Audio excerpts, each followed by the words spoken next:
Hey everyone, Allyson Berger here with Be Terrific. We are streaming live from NAB 2017, and I'm here with my new friend Steve Rinn to talk about everything live. Live streaming, let's just go live. Everything Good thing we're live right now. There you go. Anything exactly. could happen. I'm on the right channel, right? Damn straight you are. That's good. How are you doing? I'm good. How about yourself? I'm good. I'm glad that we're bonding over the fact that it's our first time for both of us at That's NAB. right. Yeah. But you made it halfway through. I made it, yeah. Luckily with the shoes, the sneakers, I was able to make it through. Comfort is key. That's absolutely key. It's such a massive show. There's so much going on. It's a little overwhelming, right? It's huge, yeah. Did you make a list of all the things you wanted to make sure you saw before you know what? coming? I needed to see this place so I could see you. And then after that, I just... Who paid you to say that? I know, right? But so, is there any expectations? What were you expecting? Yeah, I mean, I'm definitely looking forward to the VR displays. I want to see what the Nokia Ozo is doing. Facebook released their VR camera just recently, so I think there's a big movement to the VR space, and then marrying that with live stream, I think is definitely the future of where things are going. All the live stream stuff too, as well, and all the different camera gear that allows you to kind of execute and implement and send this type of feed out to the masses. I'm kind of looking at all that, and the technology has moved so quickly in the past, 2-3 years, right, that things are getting smaller, they're getting more deployable, they're getting more dynamic, which gives you different opportunities to capture all kinds of amazing content that before in the past you didn't have access to. Right. Yeah. So, Steve, why don't you tell my friends at home a little bit more about your background and why you were? I'm gonna title you the live stream guru. Can you handle that title? Let's go. Okay, that's good. I'll change my LinkedIn profile afterwards. Okay, deal. Just give me credit when you go to change no it. Problem. Not a problem. So I mean, my background is I started off with live sports, mostly with boxing, and that was several years ago. We went into a live stream type of format there to see if it worked. Definitely worked, got a younger demographic, which led to other partnerships with Major League Baseball, and that helped us kind of vet out the product even further.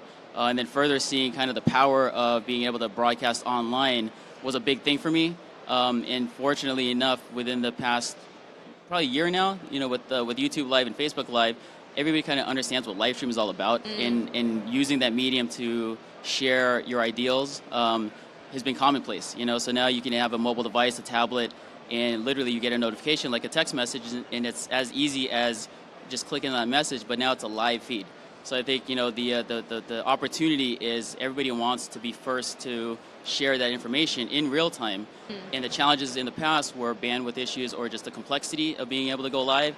And nowadays, it's as easy as just taking your phone and hitting the record button and just selecting live versus recording video. Isn't that crazy? Oh, it's insane. Did you think it was going to get to this point? Never. I mean, sure, obviously yes, but I didn't think it would be that easy to do because, again, I've been doing this for the past several years, and it was a really difficult process to get quality content online.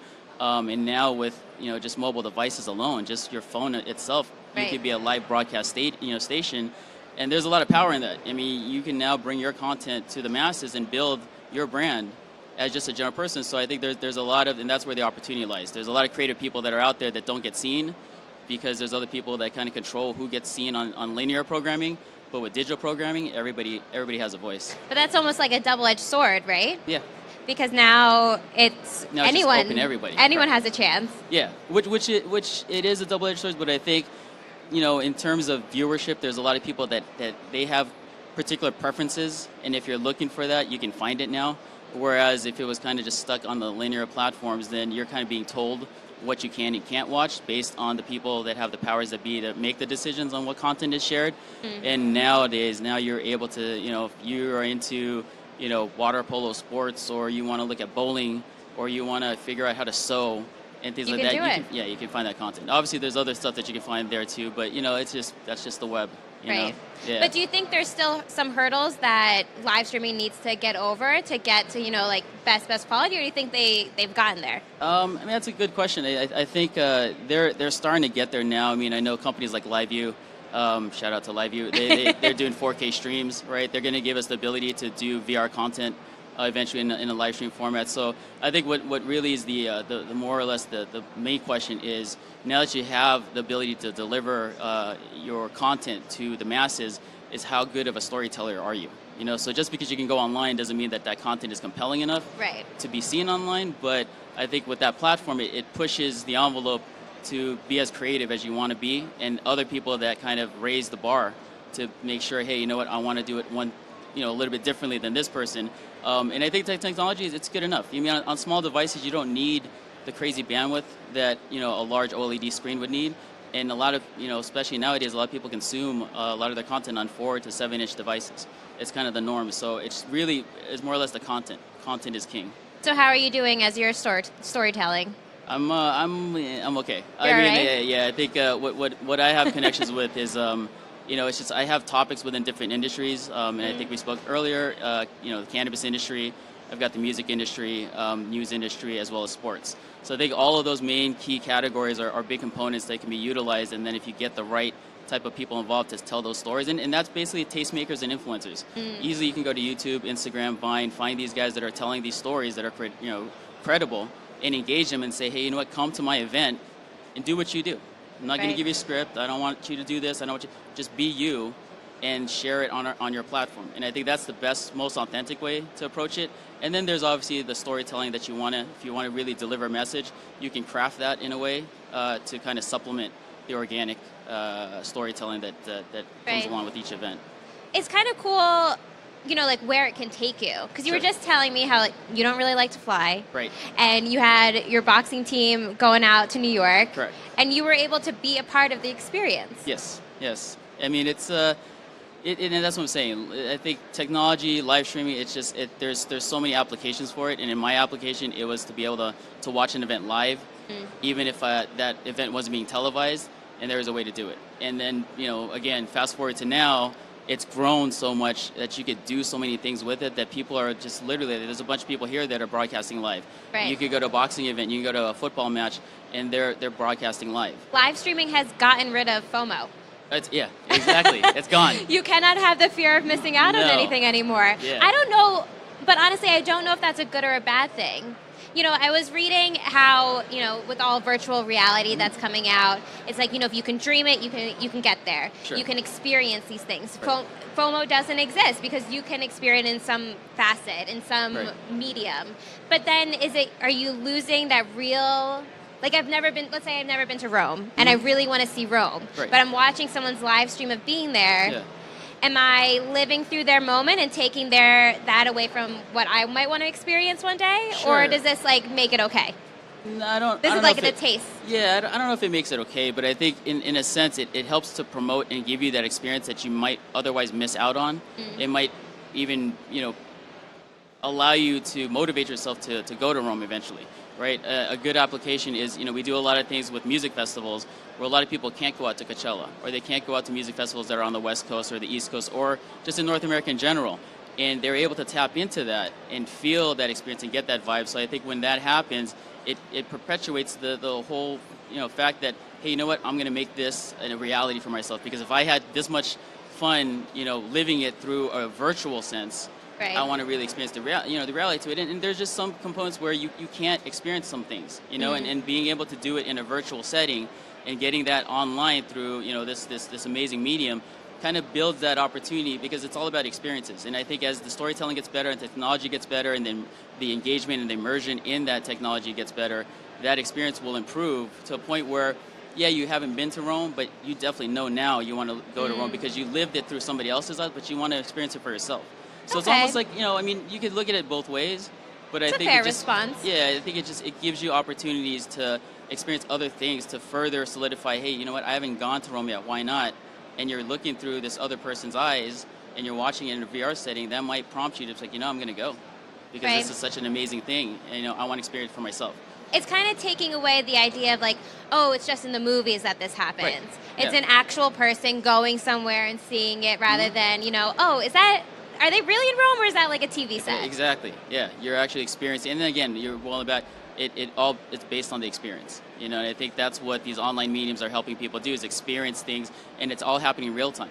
So if an event is happening, like the Olympics, you're in the mix. You're in there with those athletes, and you've never gotten that type of coverage before, where you can't see them in the backstage. You can't see Michael Phelps preparing, and now you can. So I think you're that more connected to the Olympics, even if you're watching from far away. So where do you think live stream is going to go from here? I mean, I think What's it's just next? it's hard to say. I mean, I definitely think programming is going to move this way. You know, you're going to have a lot more of this type of engagement opportunities. I think there's going to be more two-way engagement where you're talking to fans that are watching us that want to ask their own questions, and then we'll be able to react with them. So it kind of gives you a two-way mirror as opposed to linear programming. You kind of watch that programming, and that's it. You could talk about it at work, you know, around the water, but now I think the next evolution is you have a live stream program, and then they're able to engage with you in real time. And now you're able to say, hey, you know, and not just through a tweet, but literally, like, you know, you could have a virtual person here, just, hey, you know, I'm from, you know, the UK, and here's what I want to talk to Allyson about. But I think that level of engagement needs to be the next step in the progression for live stream. Interesting. Yeah. So I was just speaking to Andrew Cross from Neoteric, and we were talking about live streaming, and I said to him, you know, it's really interesting that you're saying live streaming's taking over, and that's where things are going. But at the same time, I find that most people don't really watch live television anymore. Right. A lot more people are watching on-demand programming. Sure. So, you know, how is that balancing out that live TV's fallen off, but live streaming is excelling? Sure. I think with live TV, linear programming, it's schedule based, right? A lot of people start to DVR and then skip through all the commercials, but there's a schedule, and people don't want to follow somebody else's schedule. They want to follow their own.